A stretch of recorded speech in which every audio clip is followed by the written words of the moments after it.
வணக்கம். நான் உங்கள் ஜோதிடர் தனம் தண்டவாணி. தற்பொழுது நீங்கள் பார்த்து கொண்டிருப்பது சங்கமேஸ்வரர் கோயிலின் தலமரம், அதாவது ஸ்தல விருட்சம். இந்த கோயிலில் ஸ்தல விருட்சமாக திகழக்கூடியது இந்த வெகு பிரம்மாண்டமான இலந்தை மரம்.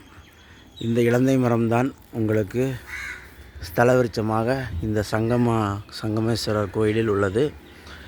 இதில் ஒரு விநாயகர் உண்டு, ஒரு சிவன் உண்டு, மேலும் ராகு பகவான் இருக்கிறார்கள். ஸ்தல விருட்ச விநாயகர். ரேவதி நட்சத்திரம், ஆயில்யம் கேட்டை ரேவதி. இந்த அன்பர்கள் இந்த மரத்தை வழிபடுவதால் சிறப்பான பலன்கள் உண்டு. மேலும் பராசர முனிவர் ஆயில்யம் நட்சத்திரத்தை சார்ந்தவர். குபேரன் என்பவர் பூரட்டாதி நட்சத்திரம். எனவே மேலும் சிவன் சக்தி சிறப்புகள் அமைந்த கோயில். இந்த கோயிலில் வந்து வழிபட்டால் உங்களுக்கு சகல நன்மை கிடைக்கும். என்றும் தனம் தண்டவாணி.